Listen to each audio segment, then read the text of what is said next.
Welcome to Wholesale Change, the webcast and podcast from Distribution Strategy Group, where we provide thought leadership for wholesale change agents like you. Because if you're on this call, you probably are a wholesale change agent. My name is Ian Heller. I'll be your co-host today, along with the dashing and daring doctor of distribution, my business partner, Jonathan Bein, PhD. How are you today, Jonathan? I'm well, Ian, but I'm working with the unsinkable Ian Heller, so that's pretty amazing. Yeah, well, I don't feel too unsinkable today. I'm struggling a little bit. Got the COVID thing going, so this will probably be the last thing I do today, which will still make this day more productive than average. Okay. So we have an interesting show today. We're going to talk about Watsco Motion Industries, which is a division of GPC, the Home Depot, Henry Schein, and we added Office Depot thanks to some things they did earlier in the week. So you ready to jump in and have some fun here, Jonathan? Let's go, man. Awesome. Okay. So first, I should tell you that Wholesale Change is brought to you by Epicor. For nearly 50 years, Epicor has helped distributors stay ahead with flexible, powerful solutions designed to increase sales, streamline operations, and improve customer experience. Epicor's industry-leading distribution ERP solutions are built specifically to meet the unique needs of wholesalers with everything needed to grow your sales, profits, and productivity while distancing yourself from the competition. Epicor is focused on the things that matter to you: work queues, PO variance queues, kitting, assembly, and production orders, advanced inventory forecasting, VMI, and special project pricing. They build their software using industry best practices and 50 years of distribution experience. But Epicor solutions are far more than just tools for pick, pack, and ship. Fully cloud-based with a modern UI, Epicor offers complete, robust e-commerce solutions, powerful BI and analytical tools, modern API and EDI, value-added services, WMS, virtual assistants, and much more. You can learn more about how Epicor helps thousands of wholesalers succeed by visiting epicor.com. And boy, there is a theme of value-added services in today's roundup of companies, isn't there, Jonathan? Big time. Yeah. So let's jump in. Before we review the numbers, information shared here is not intended to be a source of advice or financial analysis with respect to material presented, and the information does not constitute investment advice. If you're basing your investment advice on this show, you probably should look for alternate sources.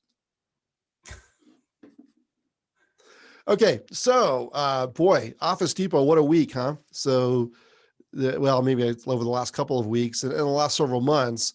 So their earnings were not too impressive, right? I mean, they lost money and their sales were down like 9%, I think. Yeah, and their sort of net income over a multi-year period has kind of bounced around break even. I mean, it's sometimes slightly up, sometimes slightly below. So this is consistent with that pattern. But yes, they are making some bold and daring moves, right? And you got to give them credit. I mean, we talk about how there's disruption happening and you have to transform your strategy. And this company right now is the poster child of doing that aggressively. So they've done all kinds of stuff. I just listed some things here that are recent. So they just hired Prentice Wilson. Now that is a huge deal. Prentice is the guy that built Amazon Business, right? So he's now the Office Depot president of digital transformation. He was the VP and general manager of Amazon Business. He's being repaired with Terry Leeper, who was the CTO of Amazon Business, who's now the CTO of Office Depot. Both of these individuals report to the CEO of Office Depot, Jerry Smith. So those, just look, anybody could have gone out and tried to recruit these two. Right now, Terry, they recruited directly from Amazon Business. He went from CTO of Amazon Business to CTO of Office Depot. Prentice was with a startup in the middle.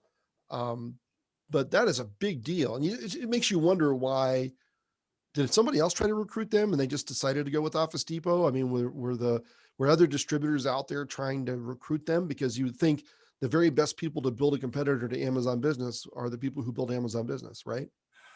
I'm pretty confident that both Prentice and Terry had a high-class problem when it came to selection of where they wanted to work.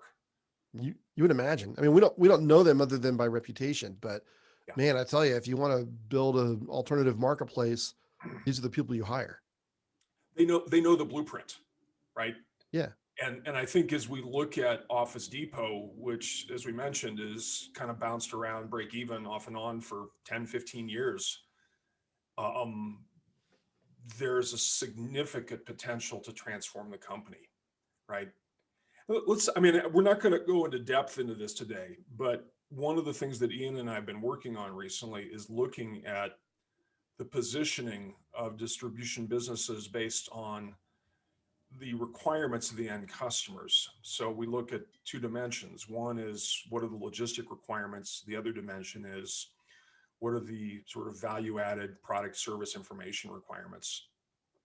The sector or the quadrant or the cell that Office Depot plays in is basically lower complexity logistic requirements and lower complexity value added service product information service requirements, right? And so that's exactly where Amazon plays, and they do it. Amazon Business plays very well.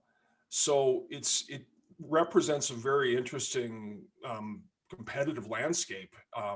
If we can assume that the new leadership is going to make strong moves to serve that set of customers. Yeah, and look, I mean, this is what you should do if you want to compete with, well, I mean, if you're in the office supplies business, you've probably had a lot of your revenue taken away by marketplaces already. And now they have decided at Office Depot, apparently, that they're going to fight back. And I really like these moves. I mean, look, I mean, anytime you're trying to build something this grand, it's a bit of a moonshot, right? So I'm not saying they'll succeed for sure, but man, you hire these two individuals, you're in a lot better position than most people are. Um, and then they just acquired BuyerQuest. Now, BuyerQuest is an e-procurement platform that has all kinds of e-procurement workflow and and uh, capabilities and features that big customers want in an e-procurement platform. Well, one of the things Amazon Business is noted for is that it's got a lot of that stuff built in already. So by buying BuyerQuest, Office Depot is putting itself in a position to give a big head start to Terry as he builds out the platform, and big head start to Prentice as they bring these capabilities to market. And this is a really interesting earnings call. I suggest you go back and read the transcript or listen to it. And Jerry Smith said a whole bunch of interesting things. It was really hard to pick one quote for this page because he said a lot of interesting things. But they talk about how they really see this as more of a curated experience where it's not just a mishmash of 100,000 or a million third-party sellers, that there'll be some management over the commodities. And I don't know. I mean, look, there's still a lot of Amazon Business overlap in there, in my view, but they have a vision that they're executing towards. And, adding BuyerQuest along with these two executives is a huge leap in the right direction, in my view, if you want to transform your office supplies business. Now, the other thing that happened is they just rejected about buyout offer from Staples. So, Staples, this is their second or third time trying to buy Yes. Office Depot. And so they rejected the offer, right? And what was interesting is Staples, the last time it got turned down for regulatory reasons, right? So I think it was the FTC said no way. And so Staples said, well, to manage that, we'll combine our retail operations with Office Depot, and we'll spin out the business supplies division, the B2B division. And Office Depot had a very interesting response. And they said, more or less, hey, you can buy the retail operations if you want, but we're doubling down on the B2B, or we'll joint venture with you on retail. But the B2B is the crown jewels that we're not willing to give away. Well, I think what's also interesting is Office Depot's strategy relative to Staples. Office Depot has stores. Right. Right. I mean, you can go in there as a consumer customer or as a B2B customer. They have stores. So that's relevant when we look at them against Staples, but also them against Amazon Business. Right. Yeah. Yeah. So we have a question from our good friend Pete, and I should encourage questions. We'd love to hear from you during the show. We try to answer every question we can. So Pete is asking, do you see BuyerQuest as becoming a free product to their B2B customers with a full marketplace behind it? Great question. And that's how I see it. I think that's what they'll do. What do you think, Jonathan? I don't have an informed opinion on this. Okay. Yeah. I mean, they've got BuyerQuest is already facilitating, it's billions. It was, I think, 50 billion in transactions or something. So, and yet, it's the BuyerQuest is not that big a company or expensive a company. So I think they can they don't need BuyerQuest to exist on its own revenues as much as facilitate the growth of the marketplace? So that's a great question. And I think, Pete, that they will actually do exactly what you're saying. They'll make it an Amazon business-like offering. And everything else they're doing is Amazon business-like. My guess is that'll be the same. Okay, so they rejected the Staples buyout offer, and even sort of did this counter offer, which was interesting. And then they announced a strategic partnership with Microsoft. Now, this is also very interesting for a number of reasons. One is that basically Office Depot's marketplace will be offered through Microsoft Dynamics 365 ERP. That's the way I saw it. So if you install the ERP, you get the market. Now, they're not saying that, I guess explicitly, but that's what it sounded like in the press release about this. But also, if you're going to be a marketplace operator, you need artificial intelligence. You need it for analytics, you need it for voice ordering, you need it for image ordering, et cetera.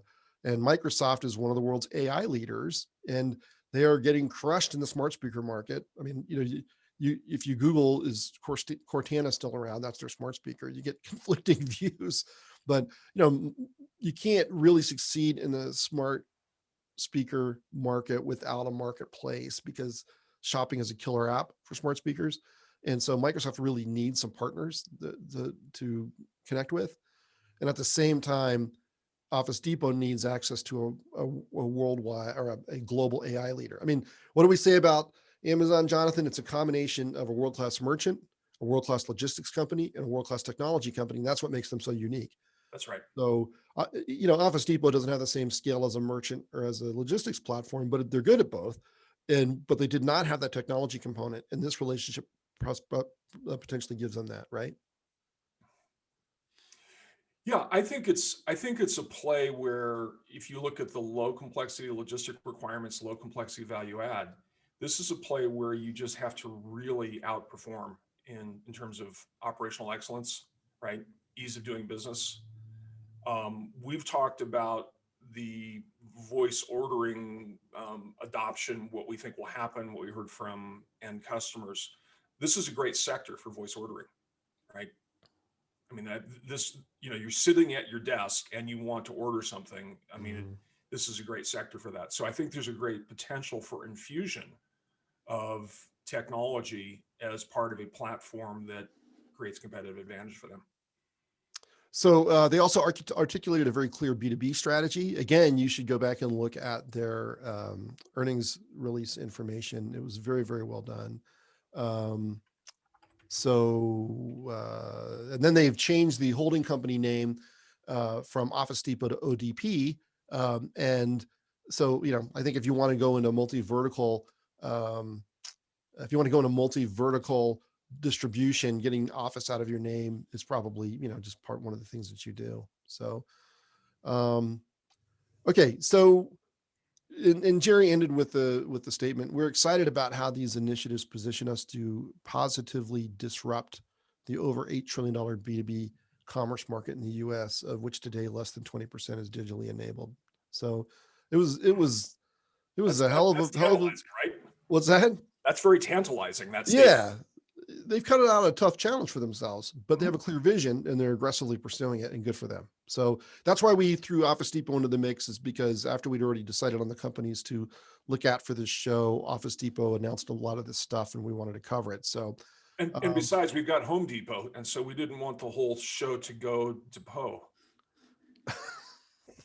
That's bad humor. Really bad. Sorry. That's dad humor. Okay. So now let's talk about Watsco. This company is a machine. Yeah. This is a very, very well managed, well run company. And I listened to their earnings call, and they're very straight talking executives. There's no weasel words, right? And it was kind of impressive to me. And they have consistently grown over a long period of time. They view themselves as an acquirer, right? But they view themselves as a really friendly acquirer because of their culture. And, I don't know if that's true, but that's their point of view. And that seems to be their mission. Their profitability is relatively stable. They had a really good year considering that it was a bad year in the economy. They think that they picked up 17 points of market share in the fourth quarter. and 10% over the year. Extraordinary. Yeah. They have a bunch of, they're really an e-commerce leader. And I think a lot of people don't know that, right? So, the, they have been very aggressive in e-commerce, and we've kind of watched this from the sideline, right? But, they said their e-commerce users went up 20% last year. Their mobile apps and weekly users went up 27%. They had 120,000 downloads last year. Um, and these, this is not a consumer marketing company, so these are contractors, right? Right. Their e-commerce transactions went up 20%, and they had 1.2 million online orders. Their e-commerce growth run rate is 33%. And so if that was all you saw, you'd say, wow, that's impressive, right? Yeah, but it's to your point, Ian, it's definitely been a journey for them, right? We had a closer look at them about 10 years ago. Their net income was around two and a quarter percent. So they've grown both operating income and net income significantly. The gross margins have stayed roughly the same over that time period, which means they've gotten significant efficiency between, in their SG&A. So Yeah, and I think what's interesting also is that they're very focused on services. So I did some research on these services. I don't think I understand them entirely, but the two that they have talked about on the call were on-call air and credit for comfort. And this apparently is a way that you can do digital proposals with customers and arrange digital financing for them. And so, for their HVAC contractor customers, they can use these tools provided by Watsco to win deals, right? And so, Jonathan, we've talked about how distributors need to get past the loading dock and delivering materials and past the purchasing department and get into the core operations of the customer. There's nothing more core to the customer than helping them win deals. absolutely. Absolutely. And this is something that we've seen again in the HVAC space. Helping customers win deals is a significant value add. And for some reason, I mean, it's a little bit anecdotal, but I've seen, half a dozen or more companies in HVAC that are helping customers win deals. Yeah, I will say that in the call, one of the analysts asked about one of their equipment manufacturers. I think it was Goodman selling direct, like going around basically being their own distributor. And Watsco was aware of that, right? And they they understood it, and they had some reasons to think that it wasn't a particular threat, and that they're in a better competitive position than ever. But we do see this. We see this in across verticals in distribution where manufacturers are selling direct. That's right. And then at one point, AJ, I can't remember his last name. I think he's the son of the CEO, who's an executive there. He said, we saw huge new customer growth, and at the same time, we're seeing all-time low attrition rates. And I think a lot of that is these electronic tools, right? And, they've got some digital connections. I'm curious, Ian, with their acquisitions, are they a house of brands or a branded house? In other words, are they integrating the brand into the Watsco, or are they keeping the brand as it was? I don't know. Okay. It's a great question. It's a great question. Because that creates a real challenge. We've seen this with companies in the broad construction space, of which HVAC is a part, where they create a whole legacy of acquisitions where they haven't integrated the brand, and it just creates n squared complexity from a marketing standpoint, and probably many other aspects of the business as well. So yeah, it's a great question. I don't know. I'll have to look. But they're a $5 billion player now, and they've been growing relentlessly for a long period of time. So, and look at their market cap. they're well rewarded for 5 billion of revenue and 5% net income. Yeah, right. So anyway, it was impressive, and I like seeing these value-added services here.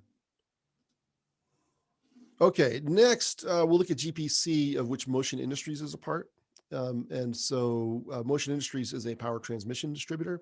They break out their sales. So they're roughly 2/3 automotive, that's Napa, right? And roughly 1/3 industrial, that's Motion. It's not quite that clean, but that's as a proxy, that's a good way to talk about it. And so combined, they're a $16 billion company, and of which, Motion was about 5.7 billion last year. And, interestingly, by the way, GPC just promoted Will Stengel to president. So I knew Will a little bit at HD Supply. I didn't know him really well, but he's a bright guy. So he'll, I'm sure, have some strategic insight for them. And oops, I got jumped ahead here. Sorry. Um, but the uh,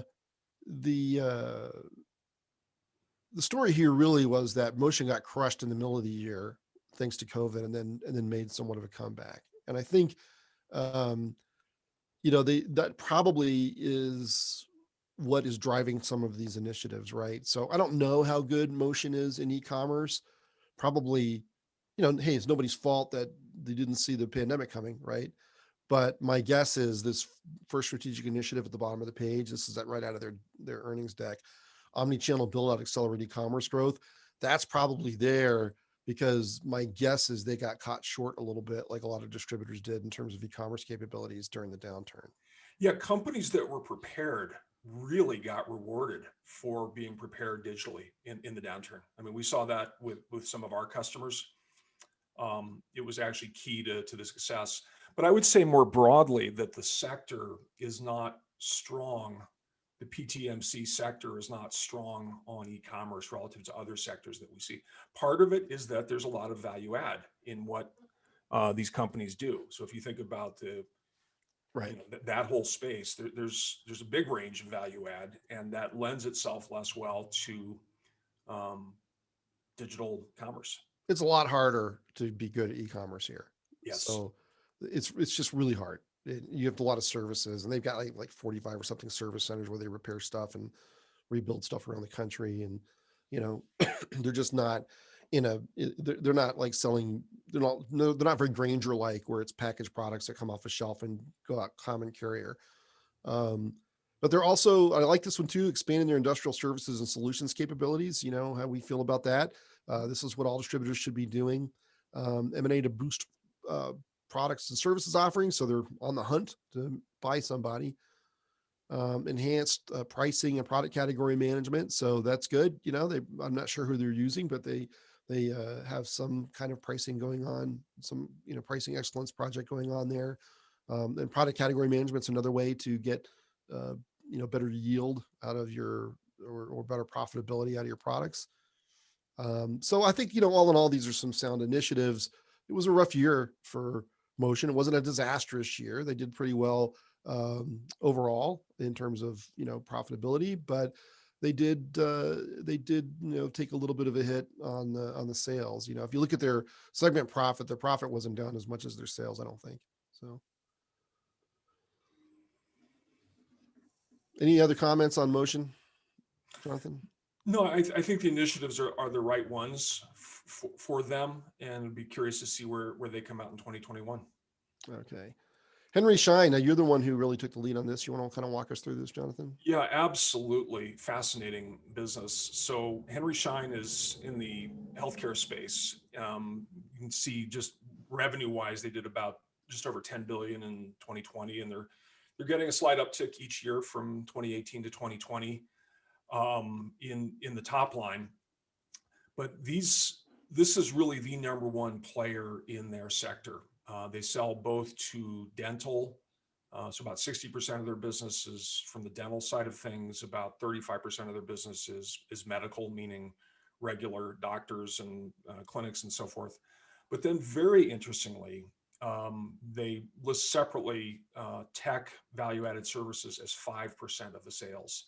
And in the earnings call, the CEO, Henry Bergman, pointed out that that is a much higher profitability portion of their business. So one of the things that we talk about when we talk about these public companies and other companies is who is vulnerable to disruption. I would argue that Henry Schein kind of is the disruptor in this sector because of what they're doing. The range of things they sell is not just supplies or consumables. They're obviously selling capital equipment.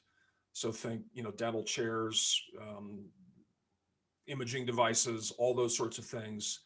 They're selling supplies, they're selling software, they're selling practice management, they're selling collection. They're helping their customers drive demand. So they are really, if you look at the value proposition that they describe, improve the practice, 2 words, and then 3 words: driving efficiency, driving the productivity, driving the profitability of the medical practices that they're working in. So the totality of what they do is what's helping get that efficiency, productivity, and profitability. I don't know about you, but it seems like every time I go into my dentist's office, I've got good dentists, by the way, I see some new piece of technology in there. The technology in the space is evolving rapidly. And if you think about, if you've ever had things that involve, for example, a tooth that needs to be formed in a laboratory, those kinds of things with 3D printing are actually now coming into the dental practices themselves.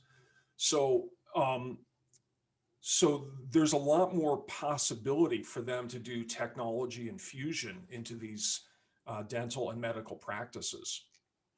In terms of their position globally, in like 31 countries, they are the #1 global dental distributor.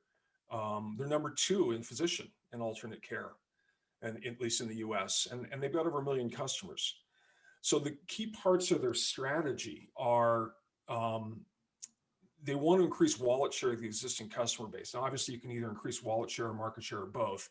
But when they say existing customer base, they're also looking at, given the high market share, increasing wallet share is what makes sense. I mean, they are in, very high percentages of U.S. companies, north of 50% in both of their medical and dental sectors. So when you have that high a market share as measured by the percentage of the customers that you have, wallet share becomes a big move.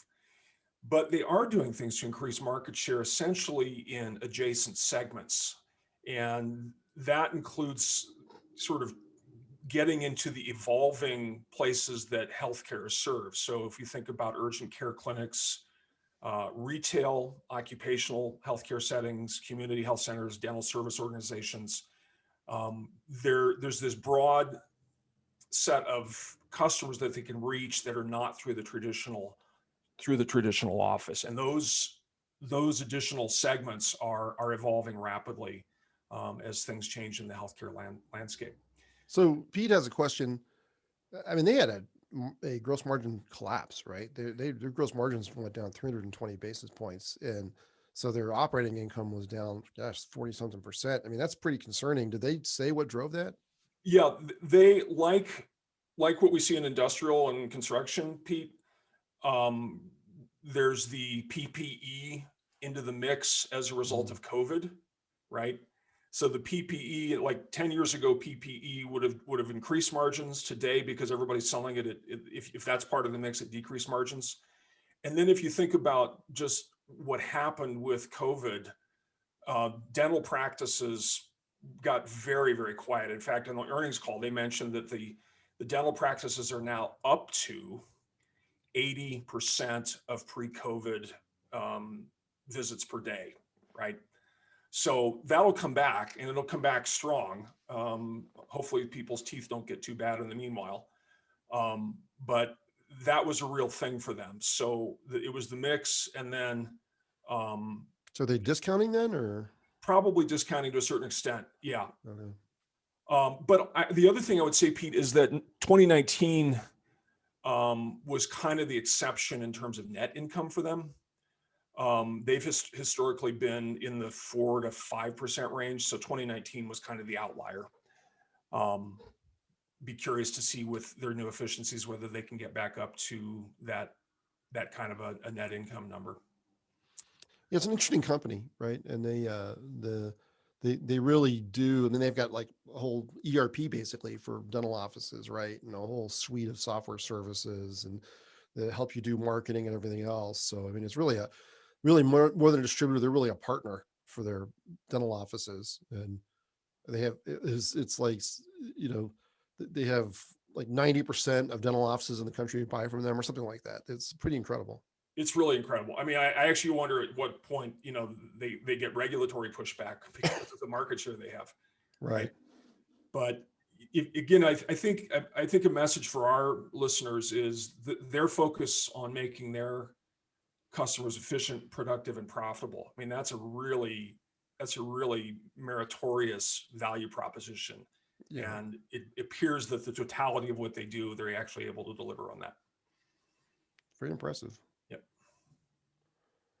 All right. The Home Depot, man, this company's a juggernaut. I want to start with the quotes from Craig Menear, who's their CEO. He said, "It took us 19 years as a company to achieve the first 20 billion in total sales, and we outgrew that in this year alone."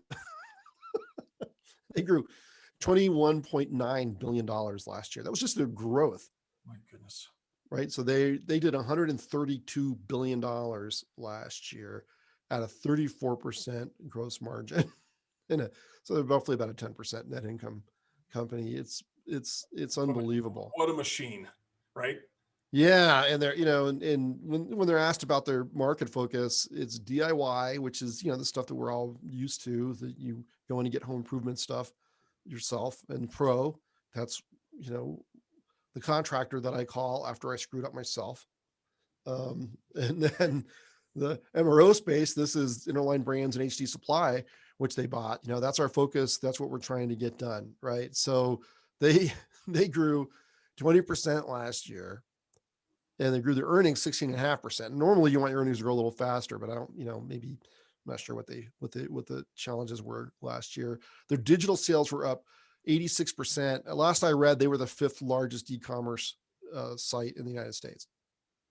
So, it's Amazon, then a huge drop off to Walmart, then a huge drop off to everybody else. But still, there's billions and millions of dollars of e-commerce, and 60% of those online orders were fulfilled through their stores, which is them really leveraging their omni-channel capabilities, right? So they've got great online capabilities, but each store has enough of a vast assortment that they don't have to fulfill everything from distribution centers. But they're not a marketplace, right? I mean, they're a traditional merchandising operation. But they just continue to grow at an unbelievable rate. And I mean, the benefit of a good housing market, et cetera. There were several questions about HD Supply from the analysts, or quite a bit of dialogue about HD Supply from the analysts, and they didn't really tip their hand too much about what their plans are, other than this DIY pro and MRO space focus.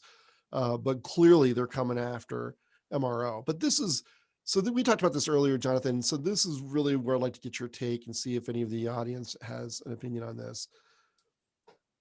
Home Depot, through its acquisition of Interline Brands and HD Supply, is going after commercial MRO, what we used to call on the carpet MRO when I was at Grainger a million years ago, right? So there's on the concrete, which is industrial, on the carpet, which is commercial. And then that's exactly what Amazon Business is going after. And that's exactly what Office Depot is going after. Nobody's trying to do a marketplace that I know of around industrial MRO, unless you count Zorro's marketplace attempt, the Grainger division. So everybody's circling around this commercial MRO opportunity. I'm not seeing people, outside entrants or disruptors pursuing the industrial opportunity. Why do you think that is? Well, it may be the inertia, the momentum they have on the carpet. That being said, they've got a very, very sizable market cap at this point, and that really, really caught my attention. Were they to decide that they wanted to move in that direction, or the logically adjacent part of the industrial MRO, they could easily make an acquisition to move into that space if they decided to do that. But nobody's doing it. So why is that? Why not? What do you think is the... Maybe it's harder. It's harder. So if we look at the logistic complexity and the value add complexity, the requirements of industrial MRO are a little bit higher, require a little more sophistication or complexity than on the carpet. Yeah, no, I think that's right. I just think, there's also a lot more competition. I mean, if you're on the carpet, you're competing with Home Depot and Amazon. And if you're on the concrete, you're not. That seems like there's some inherent goodness to, avoiding that competition if you can do it. So it is more complex, but you've got, these sharks in the water that you're competing with on the carpet stuff that you don't have to face if you go into the industrial stuff. I mean, you still have some tough competitors like Grainger and MSC and others, but they're not Amazon and Office Depot and So Home so Depot. you're saying they're in a red ocean market? Well, yeah, I guess so. Yeah. So, excuse me. Sorry. So someone's just asked a question. Do we know what percentage of what's the percentage of sales through e-commerce at Home Depot? We don't know. I think they announce it because they talk about the percentage that is. Let's see here. Yeah, that number is out there. I don't know what it is, but they have announced how much they're doing online. If I remember correctly, the last number I saw from Home Depot was that they were doing $16 billion online. Okay. So my guess is they're closer to like 20 now. So this is just a rough estimate. So I would say my guess is about 15. So Dwayne, my guess is about 15% of Home Depot's revenue is coming digitally. But the information is out there to verify that, but that's probably ballparkish correct. Okay. Um, so do you think anyone, I mean, if you were going to pick somebody to do an on the concrete marketplace, who would you pick to do it? Would it be Granger? It would be somebody like Granger. Yes. Okay. Yeah. Is that Zorro? Could be Zorro. Could it be McMaster? I think somebody, I mean, first of all, it'd be somebody who's got to have some really strong digital capabilities. That's why when you mentioned, so Granger would be the first one I would think of. McMaster would be the McMaster's got second. fantastic digital capabilities too. I'm sorry, who does? McMaster? McMaster, but That's the they've point. not been ever the kind of company to collaborate with others, right? Right. It's Okay. just not been their culture. And so, yeah, it feels like that's an opportunity out there for someone to go after the industrial stuff because there's a lot of tail spend on industrial, just like there is on commercial. And, you're not really going to get your power transmission and your bearings and your magnetic starters and stuff on Amazon Business, I don't think. It feels like there's an opportunity here Mhm. to go Great. after manufacturers, for Yeah. example. I think it's a significant opportunity. Yeah. Okay. All right. Any other questions from our audience? Because we're about to wrap up here for the day. We did want to tell you about a couple of things that are coming up. Our next show is on Wednesday, March 17th. And we're honored to have Michael Decatur, who's the CEO of Lawson Products, on the show. And the subject is Lawson Products Path to Differentiation. If you followed the arc of Lawson since Mike Decatur has been there, it's been very, very impressive, right? I mean, he's really done a nice job, a fantastic job making that a very highly value-added company that's truly differentiated from other distributors. And he's done it with this, if you know Mike, he's just a gentleman and he's a first-class leader and he's a servant leader. And he's just relentlessly focused on making the company better on an ongoing basis. So we really, really encourage you to join the show on the 17th. And then on Tuesday, April 6th, we'll be doing our second of the year. We're doing 7 white papers and webinars for the National Association of Wholesaler Distributors. And on April 6th, we'll be doing our releasing the paper and doing the webinar on how to develop your own marketplace strategy. And there are all kinds of marketplaces ranging from the big broad ones like about to the niche ones where basically distributors are just pulling their inventory. So we're going to give you a lot of insights. We'll have a lot of input from experts. So I hope you can join us for those events. Our contact information is on the right. Jonathan, as always, it's been a delight working with you. Mutual, Ian. All right. Thanks for joining us today. We appreciate it. Stay healthy out there. Take it from me. Wear your mask. And we'll talk to you soon. Bye now.